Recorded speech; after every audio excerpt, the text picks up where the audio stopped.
Right now, while you're watching this, something is happening to the price of everything you buy. Your next tank of gas, your next grocery run, the heating bill that's going to land in your mailbox before the month is out. You don't know it yet, but the math is already done. The number is already moving, and it starts not in Washington, not on Wall Street, but in a control room in Alberta, Canada, where a valve was just turned down 40%. This is not a prediction. This is not a worst case scenario. This is what is happening right now in real time. And by the time most people understand the chain reaction, it will already be inside their kitchen budget. Stay with me for the next few minutes because what I'm going to walk you through is going to change how you see every single price tag you encounter for the rest of this year. If you're not already subscribed to Daily Brief, now is the moment because this one reaches your kitchen table. Let's go back to the beginning.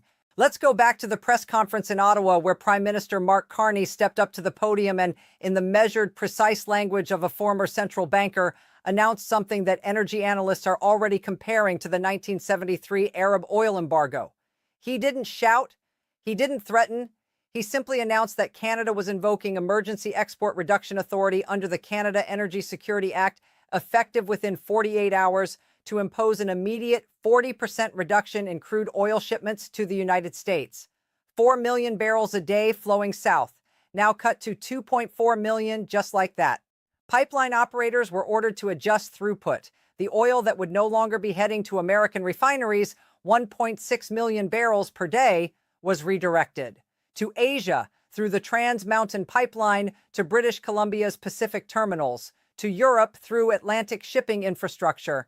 Canada didn't shut the tap off completely, they turned it down by 40%, which, as you're about to understand, is actually worse. Because a complete embargo would trigger international emergency protocols, activate the International Energy Agency's emergency sharing mechanisms, invite global intervention. A calibrated 40% reduction? It sits in a legal gray zone where no international body can override it. It's a sovereign energy policy decision. Perfectly designed, perfectly legal, and perfectly devastating. To understand why this moment is as significant as it is, you need to understand the numbers. And the numbers are staggering. Canada is not just America's largest oil supplier, it is America's largest oil supplier by a margin that makes every other source look small. According to data from the U.S. Energy Information Administration, Canada accounts for roughly 60% of all crude oil imported into the United States. That is approximately 4 million barrels flowing south every single day through the Enbridge mainline system, the Keystone Pipeline, the Express Pipeline, and several smaller conduits feeding directly into the industrial heart of America. The Midwest, the Northern Tier, Indiana, Ohio, Michigan, Minnesota, Montana. Now here's the part that turns a supply disruption into an engineering catastrophe. Those refineries aren't just buying Canadian crude because it happens to be close by. They are physically, mechanically, chemically engineered to process it.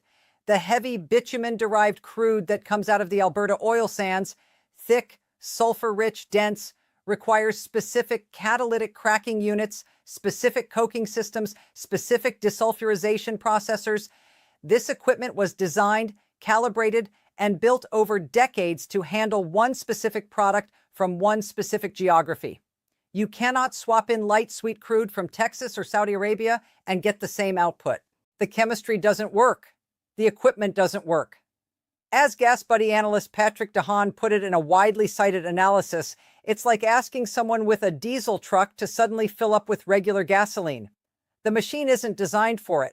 And it's not just one refinery. There are 15 to 20 major U.S. refinery facilities heavily dependent on Canadian heavy crude. The Whiting refinery in Indiana, the largest in the Midwest, processing 440,000 barrels a day, runs almost exclusively on Canadian oil. The Toledo refinery in Ohio, the Detroit complex in Michigan, the Pine Bend refinery in Minnesota, which processes more Canadian crude than any other single facility in the country. Retooling a single major refinery costs between $2 and $5 billion and takes 3 to 5 years. To retool all of them, somewhere between $30 and $100 billion before a single barrel of alternative crude ever gets processed. Stop. Reread that number. $30 to $100 billion and 3 to 5 years. That is the wall America just ran into.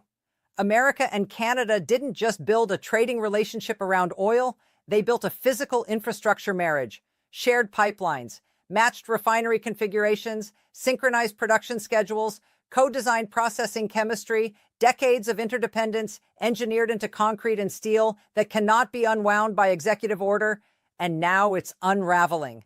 This didn't happen in a vacuum. This is what decades of diplomatic warning looks like when it finally gets ignored one time too many. Carney's government had been signaling for months through every available diplomatic channel that energy was the red line, that touching Canada's core industries would trigger an energy response. The warning was delivered, it was received, and it was ignored. But here's the deeper story, and this is the part that almost nobody in the American press is putting in the right context.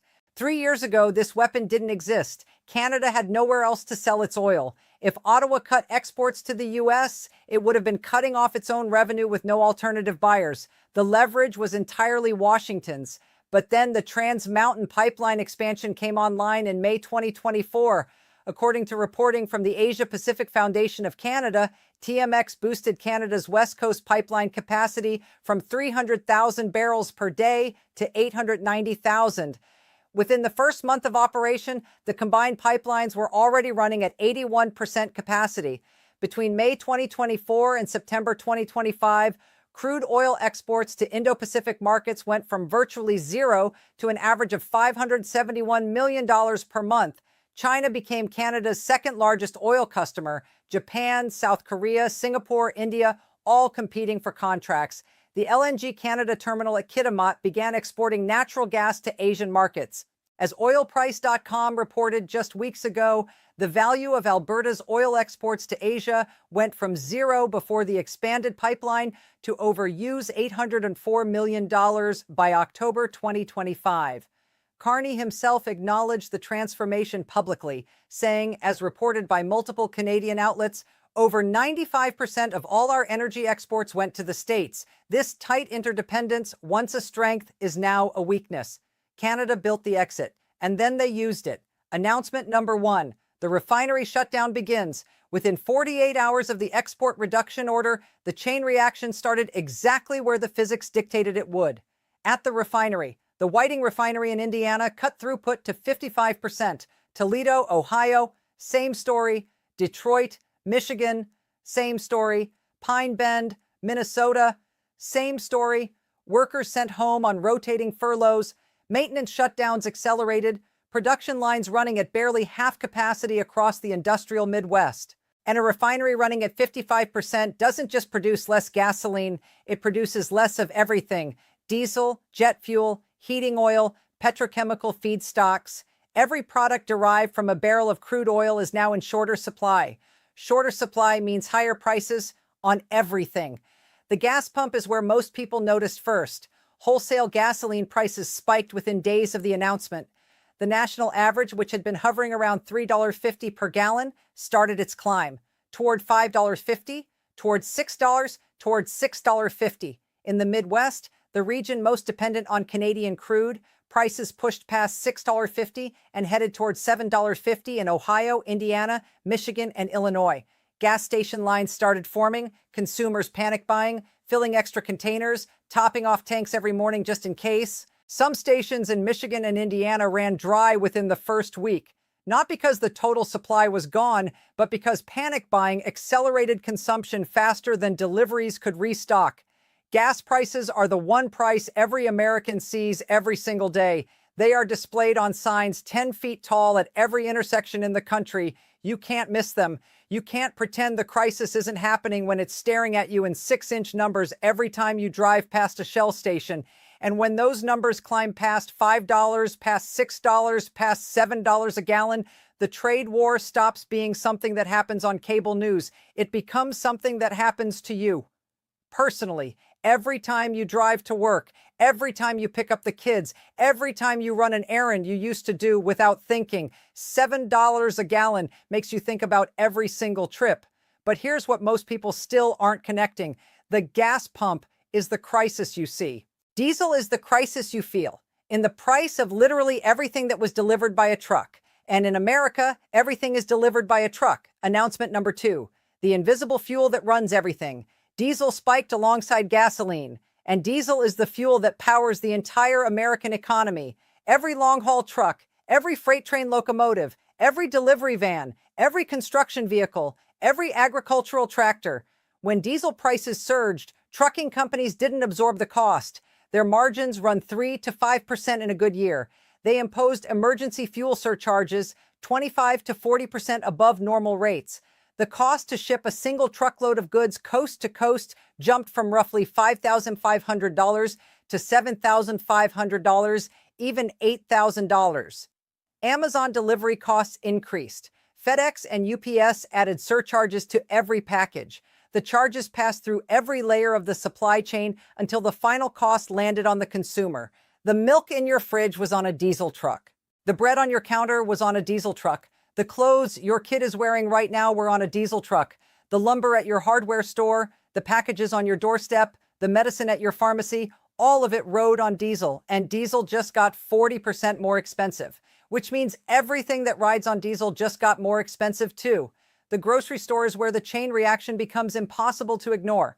Food transportation costs surged across every category: produce, dairy, meat, frozen goods, packaged goods. Grocery chains absorbed the initial increases for about 7 to 10 days, buying time, hoping for a resolution. It didn't come.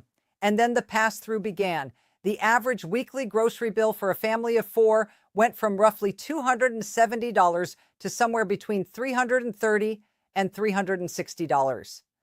Fresh produce was hit hardest. Lettuce, tomatoes, berries, anything shipped from California or Florida or Mexico on refrigerated diesel trucks traveling thousands of miles. A gallon of milk went up 60 to 80 cents. A dozen eggs up 40 to 55 cents. Ground beef up $1.20 to $1.50 per pound.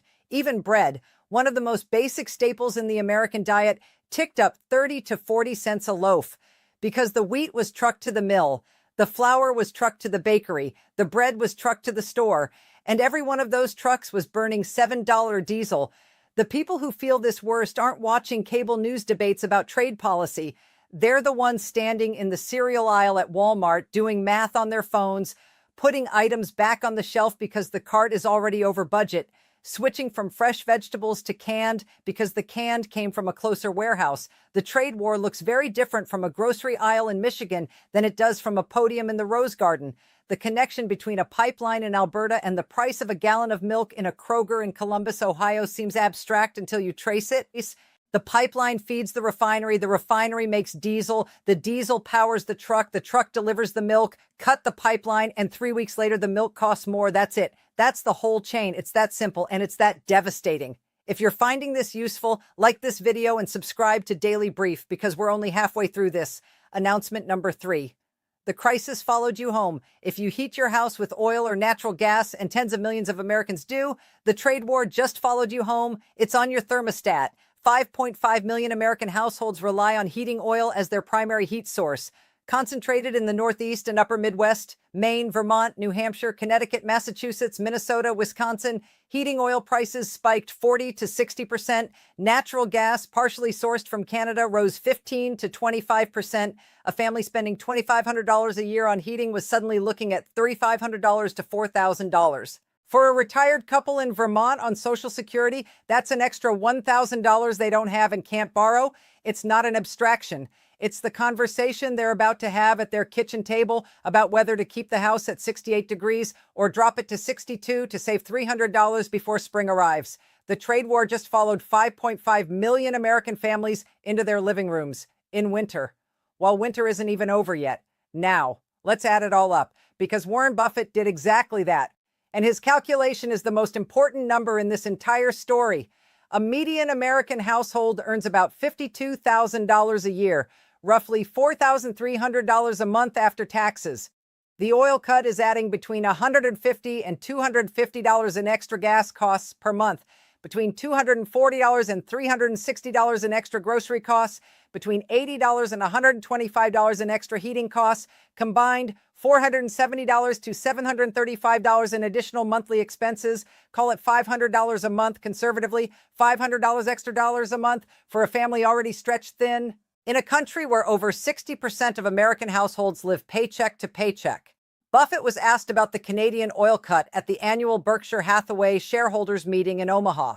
He leaned into the microphone, paused, and then said something that should be quoted in every economics classroom in America. People hear oil supply cut and they think gas prices, and they're right. Gas prices are going up, but gas is just the first domino. Diesel powers every truck in America.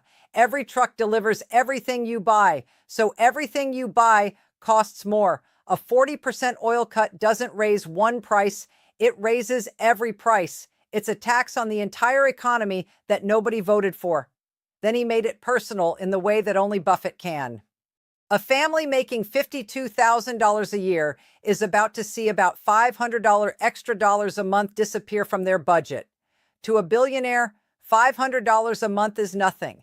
To a family in Omaha or Dayton or Pine Bluff or Tucson, $500 a month is the difference between keeping up and falling behind. That's the car payment.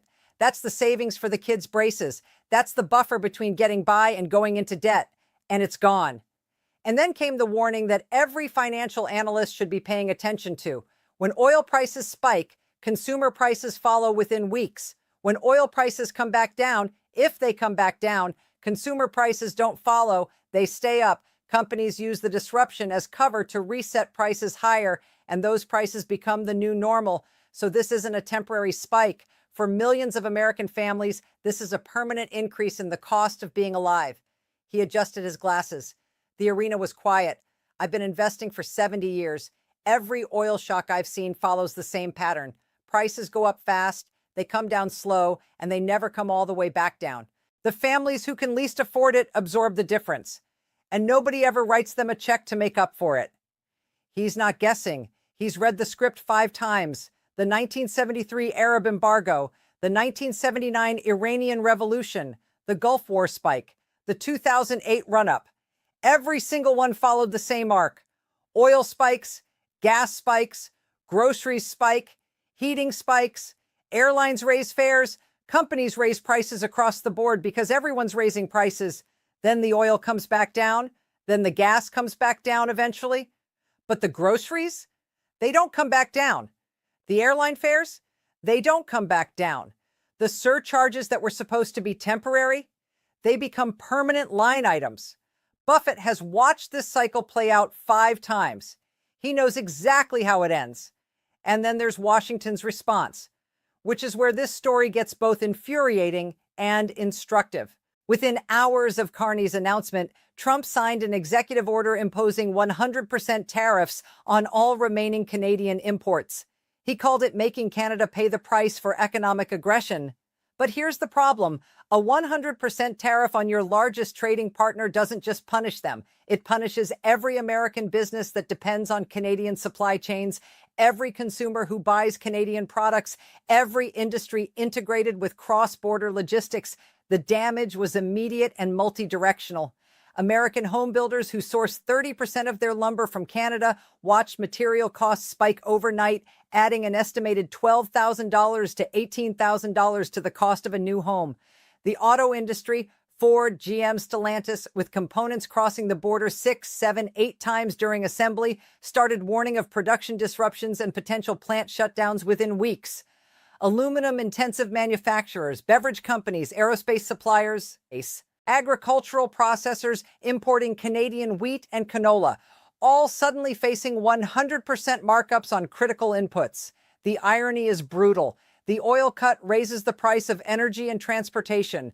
The retaliatory tariffs raise the price of housing, cars, food, and manufactured goods. The American consumer gets hit from both directions simultaneously by Canada's action and by their own government's response. The tariff is a weapon that fires in both directions, and the trigger was just pulled on both barrels. Then came the executive order directing the Department of Energy to maximize domestic production by any means necessary, fast-track drilling permits, suspend environmental reviews, release oil from the Strategic Petroleum Reserve. Powerful words, decisive optics.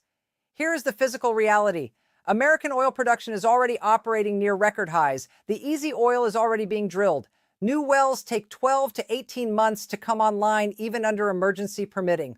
The Strategic Petroleum Reserve holds roughly 370 million barrels. enough to replace the Canadian cut for approximately 230 days at reduced rates. After that, America would be even more exposed, with a depleted reserve and no backup. You cannot executive order oil out of the ground faster than geology allows. The geology doesn't read executive orders. And the OPEC call? Trump reportedly made personal calls to Saudi Crown Prince Mohammed bin Salman and the UAE's Mohammed bin Zayed requesting emergency production increases. Both leaders reportedly listened politely and made no commitments. Why would they? OPEC has zero incentive to bail out the United States in a self-created trade dispute. Every dollar that oil prices rise puts millions more into the treasuries of Saudi Arabia, the UAE, Kuwait, and Russia. Higher oil prices are, for OPEC, the point. Asking them to lower their own revenue out of goodwill was always going to get one answer. The only question was how politely they'd say no. And then, the declaration that every energy analyst in the country immediately flagged.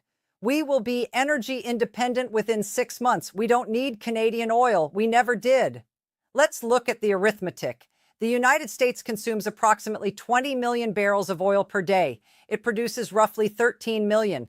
The 7 million barrel per day gap is not a policy problem. It's not a regulatory problem. It's a physics problem. 7 million barrels per day cannot be drilled, extracted, refined, and delivered in 6 months. It likely cannot be delivered in 6 years without Canadian supply. Physics doesn't operate on a campaign timeline. This is what happens when political power runs headfirst into the laws of thermodynamics. Political power is vast. It can impose tariffs, deploy troops, freeze assets, sign executive orders with sweeping language and bold signatures. But it cannot create a physical substance that takes millions of years to form underground and months to extract from rock. Trump is fighting a physics problem with political tools, and physics always wins. There are 2 paths forward from here, no middle ground. Path 1, negotiation. Someone in Washington blinks. Someone acknowledges that the retaliatory spiral is costing American families more than it's costing Ottawa. A deal gets made. The valve opens back up. Oil flows. Prices begin their slow, incomplete descent. Some of the damage is permanent. Buffett's law doesn't get suspended. But the acute phase ends. This path requires something that the current political environment makes extraordinarily difficult: the admission that the initial escalation was a miscalculation. Path 2, the spiral. No negotiation. Canada holds the reduction in place. American refineries operating at 55% capacity become the new normal. Supply shortfalls deepen. Gas at $7 becomes $8. Grocery bills climb another 15%. Midwest manufacturing starts shutting down for lack of materials. Republican senators in Ohio, Indiana, Michigan, and Minnesota, the states where the pain is sharpest, where the refineries are slowing and the grocery lines are forming, have to choose between party loyalty and constituent survival. Political pressure builds. But pressure takes time. And time, in this case, is measured in family budgets that are already breaking. There is no scenario in which the average American family does not pay a significant price for this moment. The only question is how long and how permanent. The people paying the highest price for this crisis are the people who can least afford it. Wealthy families absorb $500 a month without changing their lifestyle. Middle-class families cut back, cancel subscriptions, delay purchases, but families living paycheck to paycheck, and that's over 60% of American households, have nothing left to cut. For them, $500 extra dollars a month isn't belt tightening. It's a missed rent payment. It's a choice between gas to get to work or groceries to feed the kids. It's the moment the abstraction of trade policy becomes a concrete human crisis at a kitchen table in the middle of America. Buffett said it with devastating simplicity. When the price goes up because of a trade war, who pays? Not the politicians, not the billionaires, not the people who started it. The family in Omaha trying to get through the month. Canada turned the valve. Trump fired back. And the price is being paid right now, not by governments, not by corporations, not by political parties, but by every family in America that drives to work, heats their home, and buys groceries. The oil is still flowing, just 40% less of it. And that 40% is the difference between getting by and going under. The pipeline runs from Alberta to your kitchen table. Right now, it's running dry. So let me leave you with the questions that actually matter, not the political theater, the real questions. Can Trump's 6-month energy independence promise survive a physical reality where even the most optimistic domestic production scenarios fall 7 million barrels per day short? What happens to Republican political coalitions in Ohio, Indiana, Michigan, and Minnesota when gas is still at $7 in 6 months and the refineries are still running at half capacity? And the question Buffett answered, but Washington still hasn't. When the price goes up this fast and this hard, who absorbs the permanent increase after the crisis fades? Leave your answer in the comments. I read every single one. And if this reached you before you felt it at the gas pump, share it with someone who needs to understand what's coming. That's how Daily Brief works. Not algorithms, not headlines, the chain reaction traced all the way to your kitchen table. Subscribe if you haven't, because the next domino is already moving.